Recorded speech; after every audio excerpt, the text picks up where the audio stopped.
अम्बेडकर ने 1932 में second round table conference में पहली बार यूज किया। वहां से मैंने लिया nominated. Narendra Modi nominated prime minister है। इसका हिंदी में मराठी में क्या अर्थ है? इसका अर्थ है, क्या अर्थ है? इसका अर्थ है कि ये जो है प्रधानमंत्री बामणाचा ठेवलेला प्रधानमंत्री।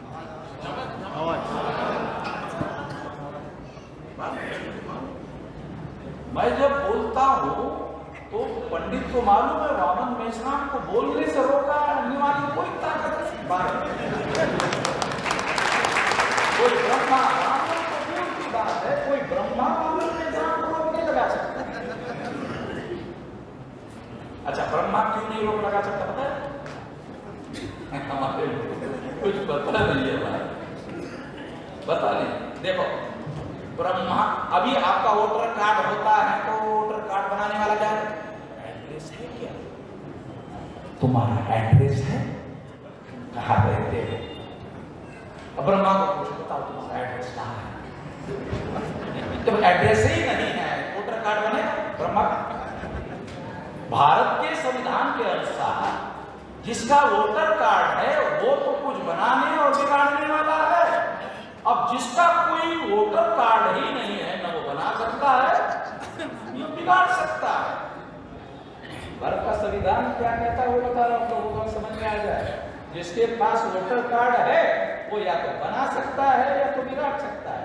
वो या तो कैंडिडेट को गिरा सकता है या तो जितवा सकता है। जो जीतेगा वो कानून बनाएगा, जो हार जाएगा वो हार जाएगा। जिसका वोटर कार्ड होगा, वोटर कार्ड उसका होगा जिसका एड्रेस होगा। ब्रह्मा का कोई एड्रेस तो है नहीं, पोस्टल एड्रेस समझता है, इसलिए बता रहा। हमारे लोगों को बहुत सारी बातें समझ में नहीं आती कि इस देश में आप निर्णायक हो, आप डिसाइडिंग हो, आप फैसले करने वाले हो गए हो, पता ही नहीं।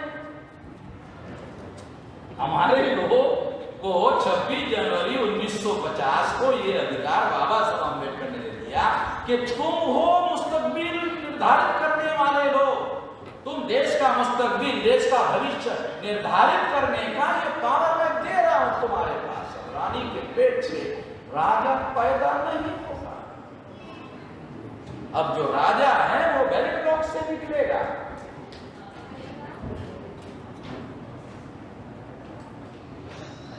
तो ये हमारे लोगों को पता नहीं, इसलिए समझा रहा हूं। तुलना, क्योंकि तुलना करने समझ में आता है, कंपैरिजन करने से समझ में आता है। तो भारत बंद जो है अभी जनवरी में ओबीसी के जाति आधारित गिनती के मुद्दे पर होगा, हम करेंगे और तब तक करते रहेंगे जब तक ये गिनती नहीं होती। ये तो मामला है देश में, हमने उठाया। तो बाबा साहब अम्बेडकर ने 1940 के समय में जब वो कनाडा में स्पीच करने के लिए गए थे तो उनके पहले भाषण में ये बात आई। वहां से मैंने उठाया 1940 से 2010 के राष्ट्रीय अधिवेशन में जयपुर के जाति आधारित ओबीसी की गिनती का मुद्दा उठाया। तब से उठा 2010 से, और उसके बाद इश्यू बना।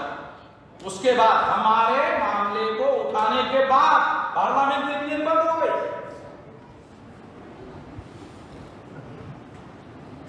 तो भारत बंद होगा।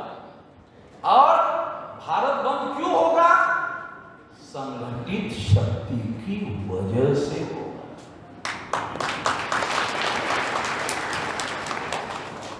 तो संगठित शक्ति बिन पेंदे के लोटे की नहीं होती है। ये बता रहा हूं, आप भूल गए होंगे, आप सोच रहे होंगे तो अभी आगे निकल गए भूल गए, वहां से तो शुरू किया। तुम भूल सकते हो, मैं तो जिंदगी लगा दिया, कैसे भूल सकता? इसी काम की तो जिंदगी लगा दिया।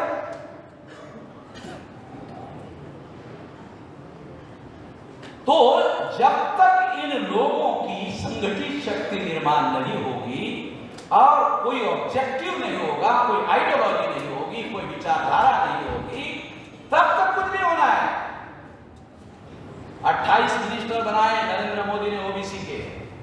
डिमांड किया। विरोधी पार्टी के लोगों ने ओबीसी के 28 मिनिस्टर बनाए नरेंद्र मोदी ने। भारत के इतिहास में पहली बार किसी ओबीसी के 28 मिनिस्टर बनाए, शेड्यूल कास्ट के 12, आदिवासियों के 8, इसके पहले कभी नहीं बनाए गए थे। किसी विरोधी पार्टी के लोगों ने ऐसी कोई डिमांड की? नहीं। Schedule caste, schedule tribe, other backward class, schedule caste, schedule tribe, other backward class, schedule caste, schedule tribe, other backward class. सवेरे से रात तक मैं ही अकेला बोलते रहता हूं इस मुद्दे पर। देश भर के सारे में ही schedule caste, schedule tribe, other backward, schedule caste, schedule tribe, other backward, schedule caste, schedule tribe, other backward, मैं अकेला ही बोलते रहता हूं।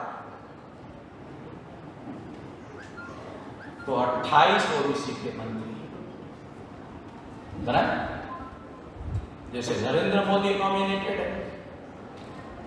नॉमिनेटेड का मतलब समझा है? गावच्या भाषेत सांगू, गावाच्या खेड्यातल्या माणसं, खेड्यातल्या माणसाला लोक लक्ष देते। गावात लग्न होते, मग तो परिचय होतो, ही माझी लग्नाची मग तो माणूस विचार, हे कोण? हे असे ठेवले।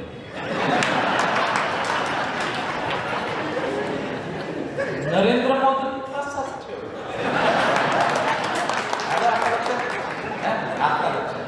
ही समस्या है। समस्या है कि है नॉमिनेटेड कहने के बाद समझ में नहीं आता ये मामला है। जो नरेंद्र मोदी की ये स्थिति है तो उसके जो 28 बनाए, क्या है उनके पास?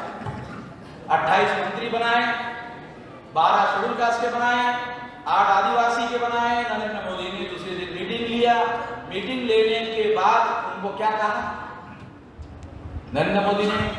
अब आपको मंत्री बनाया, अपने लोगों के हक अधिकार के लिए फैसला करो। ऐसा नहीं कहा। क्या कहा? जन आशीर्वाद के लिए जाओ। वो आशीर्वाद वामन में श्राम को ज्यादा मिल रहा है भारत में। तुम जाओ, नहीं तो फिर पूंगी बजा देगा अगले चुनाव। जब वो समर्थन जो है उधर जा रहा है, हमारे तरफ नहीं है। जन आशीर्वाद दो, आशीर्वाद जनता का मिलेगा तो रहेगा। तो हमारे लोगों को मिनिस्टर बनाया, हमारे लोगों का काम करने के लिए नहीं बनाया। वो जो हमारा समर्थन बढ़ रहा है वो घटाने के लिए बनाया है, और हमारे तरफ देख के बनाया कि इधर जा रहा है मामला, इसको रोकना होगा। संगठित शक्ति के बल पर कांचीराम जी ने चमचा एक नाम के किताब में लिखा, 82 में लिखा क्या लिखा?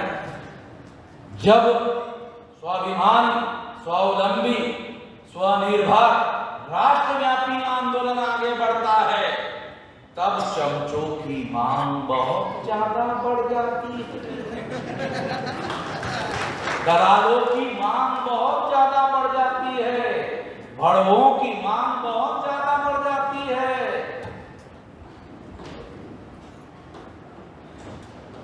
जब आंदोलन बहुत ज्यादा ताकतवर होता है, तो जब 28 मिनिस्टर 12 शेड्यूल कास्ट के 8 आदिवासियों के बनाए, ये इस बात का सबूत है जो कांचीराम जी ने अपने किताब में लिखा कि आंदोलन ताकतवर हो रहा है, राष्ट्रव्यापी हो रहा है, स्वावलंबी हो रहा है, स्वाभिमानी हो रहा है, स्वनिर्भर हो रहा है। ये इस बात का सबूत है।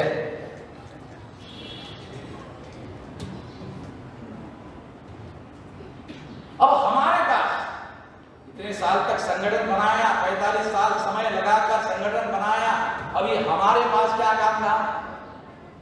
हमारे पास कोई काम धाम नहीं है। मुद्दा लेने का, उस पर भारत बंद घोषित कर देने का, 15 मिनट का वीडियो बनाने का, सोशल मीडिया में डाल देने का मामला खत्म। अब कुछ ज्यादा कुछ नहीं करना है।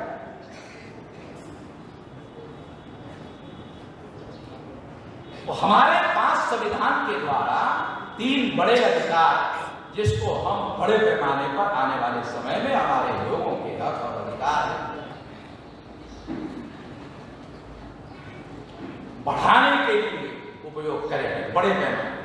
पहला काम, भारत बंद करते हुए हम भारत बंद करेंगे हमारी समस्याओं का समाधान करने के लिए, और इन लोगों को सड़कों पर निपटेंगे।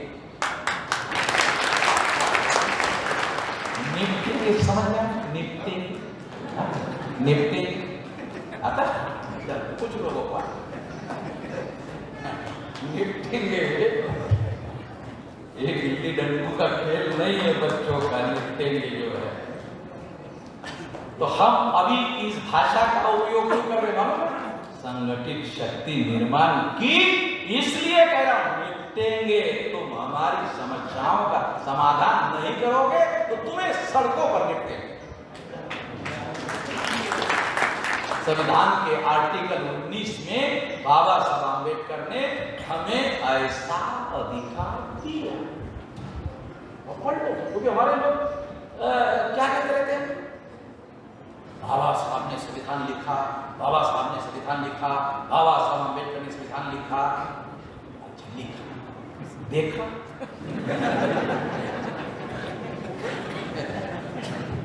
लिखा लिखा आपने देख ले, थोड़ा पढ़ ले, थोड़ा भेजे में जाने दे इस सेंटेंस का क्या अर्थ है? आर्टिकल 19 में संगठन बनाने का, संगठन चलाने का, संचालन करने का, आंदोलन करने का मौलिक अधिकार, ये हमारा आर्टिकल 19 में अधिकार है। और उस अधिकार का संविधान के दायरे में रहकर सड़कों पर निपटेंगे, संविधान के दायरे में रहकर। कोई हथियार उठाने की जरूरत नहीं है। जब मैं कहते रहता हूं तो बहुत सारे लोग मेरे पास आकर कहते हैं, मिश्रा जी आपको डर नहीं लगता? आप बहुत सारी ऐसी बातें कहते रहते हो।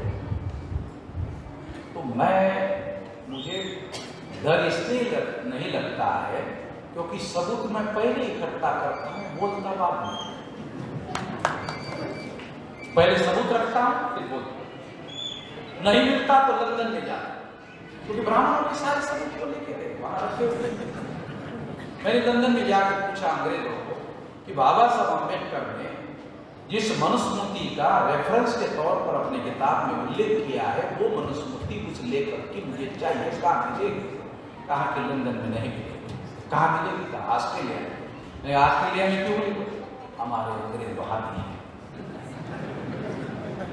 मैं ऑस्ट्रेलिया गया और 200 साल पुरानी मनुस्मृति लाया, और लाने के बाद हमारे लोगों को कहा कागज सड़ जाते हैं, इसका डिजिटलाइजेशन करो। कागज सड़ जाते हैं, इनका डिजिटलाइजेशन करो। डिजिटलाइजेशन में सड़ता नहीं है। तो हमारे पास सबूत होना चाहिए। अगर कोई ब्राह्मण वामन मिश्राम के खिलाफ कोर्ट में क्यों नहीं जा रहा, उसको मालूम, वो बोलता बाद में है, सबूत पहले रखता है। हमारे सारे बाप दादाओं के सबूत उसके पास है, लिखे हुए हैं। अगर हम कोई सवाल पूछेंगे तो हाई कोर्ट के जज के सामने ही हमारे मुंह पर फेंक के मारे, ले तेरे बाप ने ऐसा लिखा हुआ है। जब तेरा बाप हमको गाली दे सकता है तो हम कह भी नहीं सकते कि तेरे बाप ने हमको गाली दिया। तेरा बाप लिख सकता है, हम कह भी नहीं सकते कि तेरे बाप ने गाली दिया। जब तेरे बाप को लिखने का है तो हमको कह देगा। हम तो केवल कह रहे हैं, और क्या कर रहे हैं? तुम साले कहने से ही कर रहे हैं। अब हम कर तो कुछ नहीं रहे, केवल कह रहे हैं। कहने से क्यों डर रहे? जागृत हो जाएंगे, ये खतरा है। कहने से क्या होगा? जागृत हो जाएंगे, ये खतरा है। और फिर जिस तरह से बजरंग दल के 20-20 लोग एक मुसलमान को धरते हैं, पकड़ते हैं, बांधते हैं, मारते हैं, हत्या कर देते हैं, कोई भविष्य पंडित के साथ ऐसा ना हो।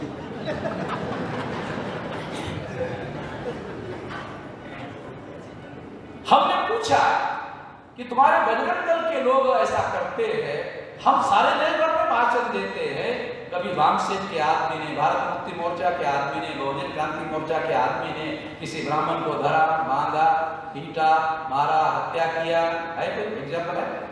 बिल्कुल नहीं है, क्योंकि हम संविधान के दायरे में रहकर करते हैं।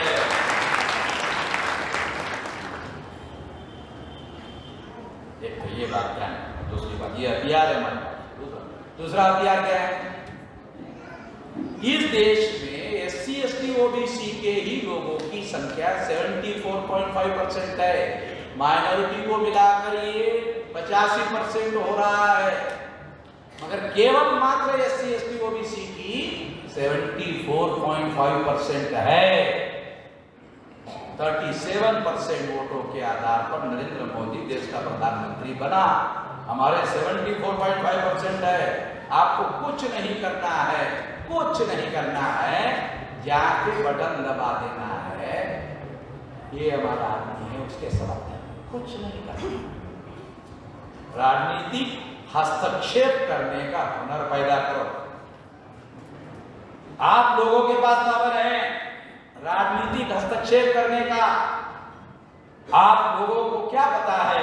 वोट का अधिकार वोट देने का अधिकार नहीं, वोट का अधिकार वोट देने का अधिकार नहीं। हमारे लोग केवल इतना मानते हैं वोट का अधिकार वोट देने का अधिकार है। गलत।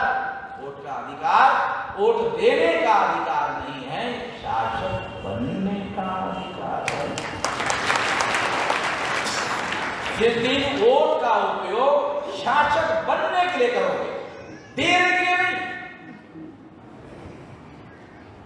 ये तो हमारे लोग क्या कहते हैं? बन जाए गधेपन की भी हद होनी चाहिए। तुम्हारे पिछवाड़े पिछले 50-60 साल से लात मार रहे और 1 लाख का भी रिकॉर्ड नहीं रख रहे हो, तो तुम्हारा रिकॉर्ड क्यों बनाएंगे वो लोग? तुम लात मारने का रिकॉर्ड नहीं रखते, कहते हो गिनती करो। अबे तुम्हारे लात कितनी लात मारा भाई, कितनी लात मारा? एक का भी हिसाब नहीं रखा।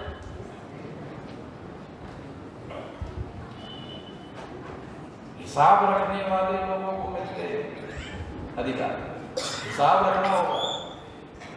तो जो वोट का अधिकार है, वोट देने का अधिकार नहीं, शासक बनने का अधिकार है। सिंपली दिमाग में चेंज करना है, सिंपली, कि अब भविष्य में वोट देने के लिए उपयोग नहीं करूंगा, शासक बनने के लिए उपयोग करूंगा। थोड़ा सा तर्क करना, ये भी संवैधानिक है जो कह रहा हूं, ये भी संवैधानिक है, संविधान की बात कर रही है।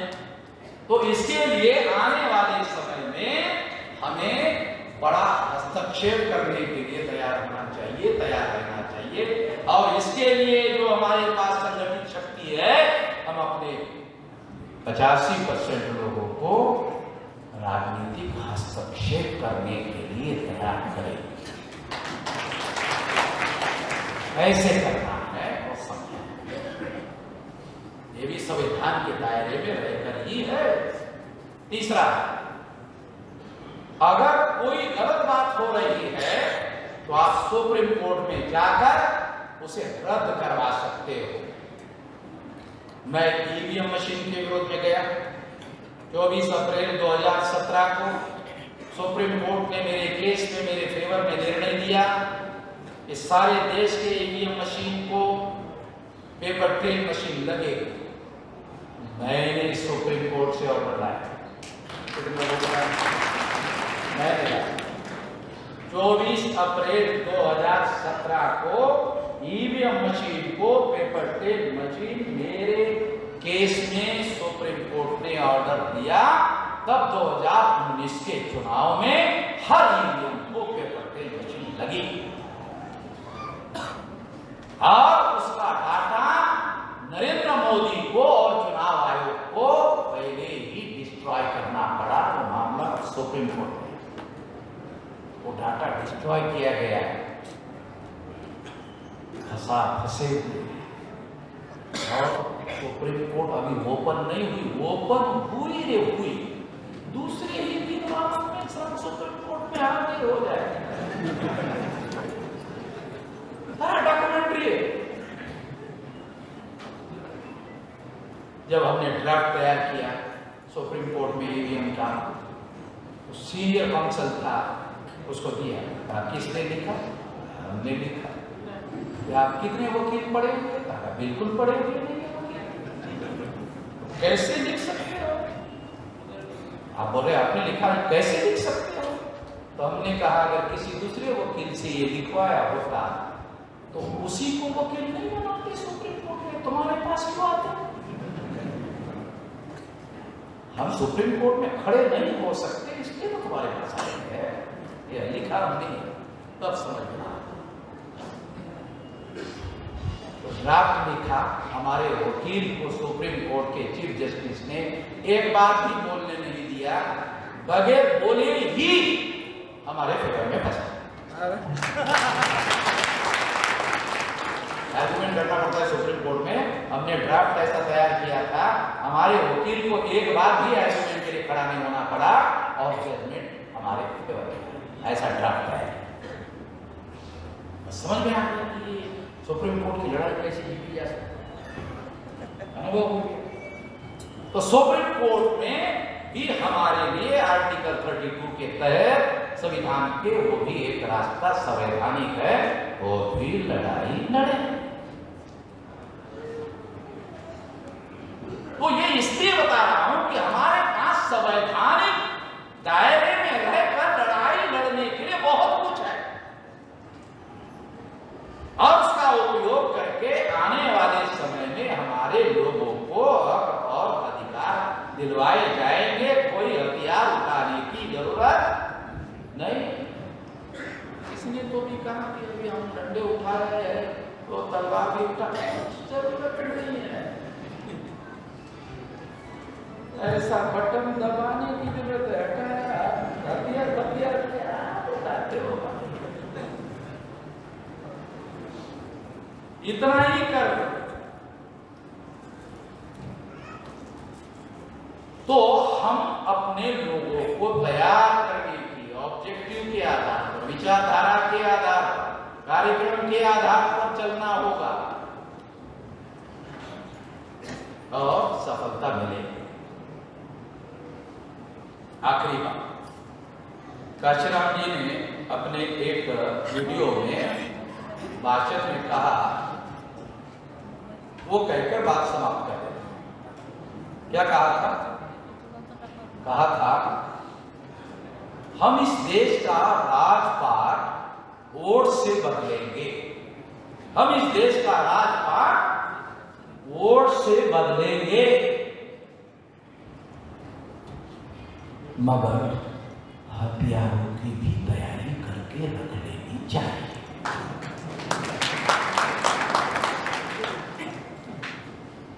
समझ में नहीं आया? हम इस देश का राजपाट वोटों से ही बदलेंगे,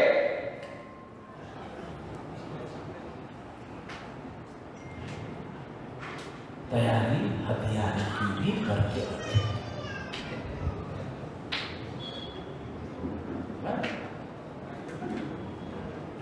अब पाकिस्तान के पास एटम बम 2, हमको 4, तो पाकिस्तान को मालूम हो जाएगा हमारे पास 2 है, हमारे पास 4, दोनों शायद बोले भी नहीं मार, 2 वो भी मारेगा, मैं भी मारूंगा, मेरा भी नाम सत्य, तेरा भी नाम सत्य।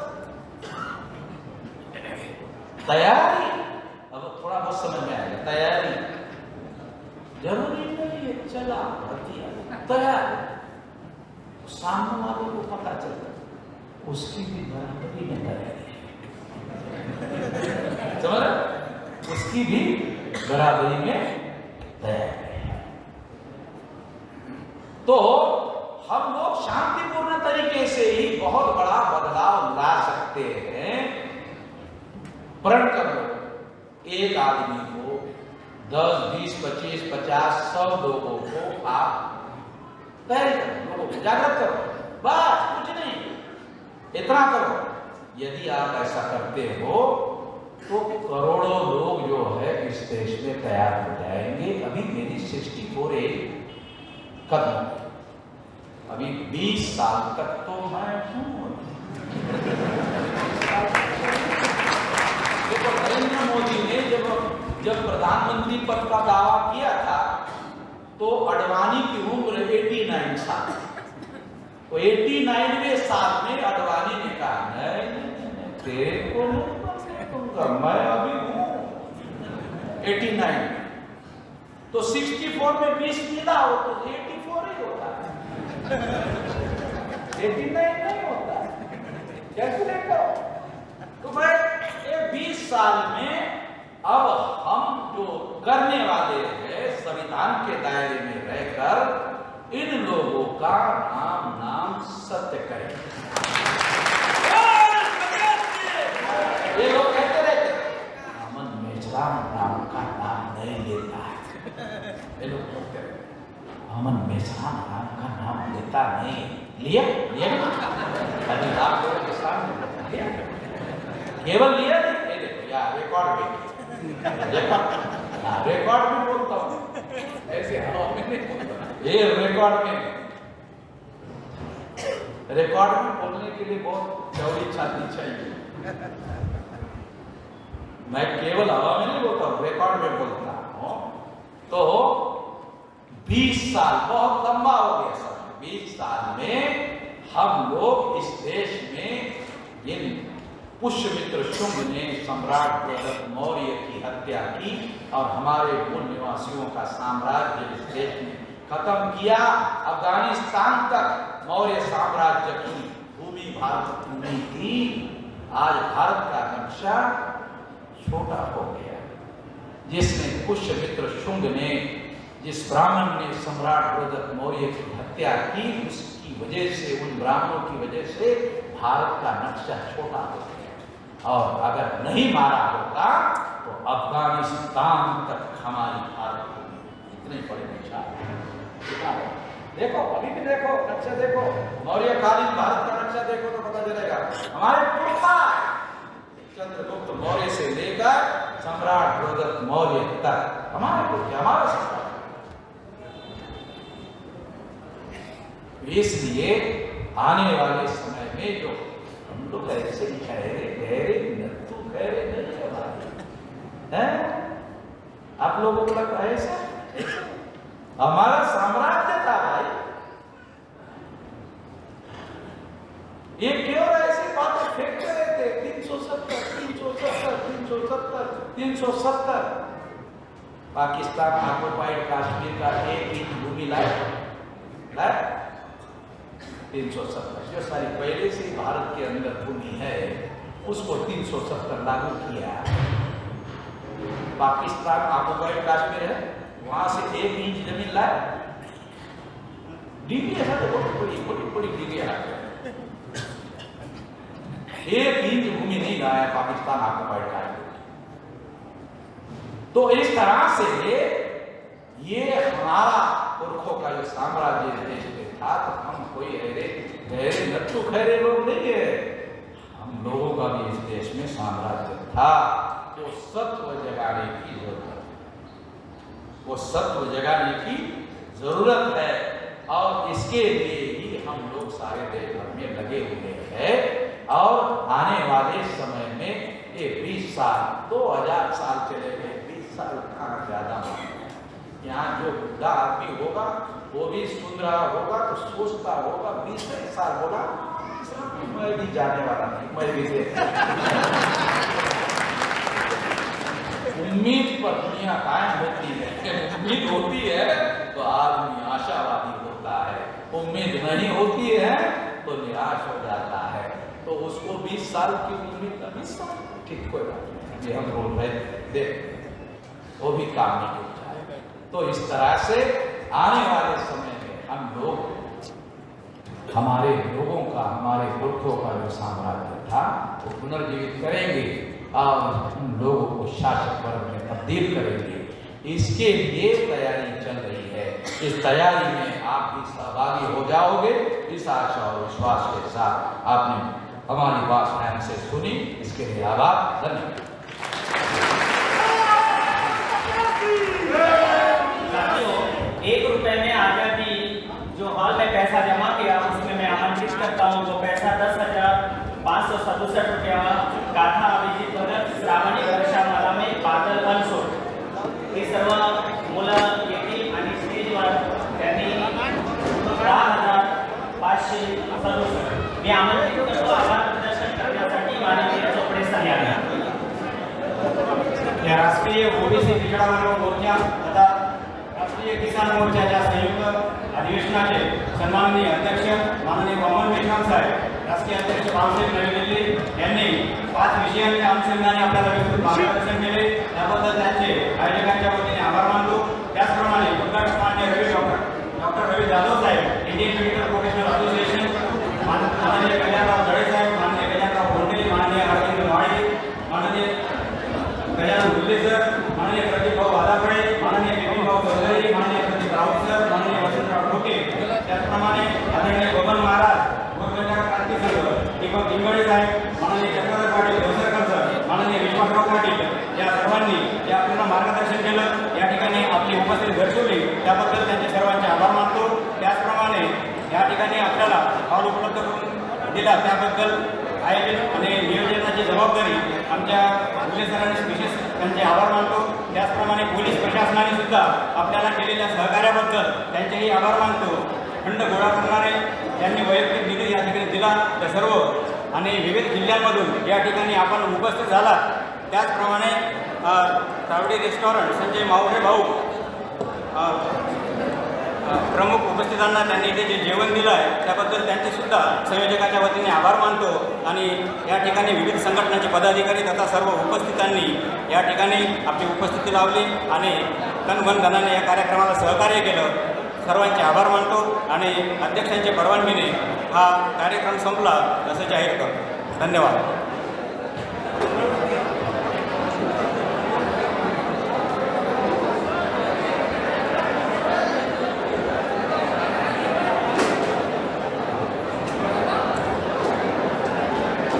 कार्यक्रम आहे आपल्याला रिलायबल बघता येईल, रिलायबल नॉलेज चॅनल।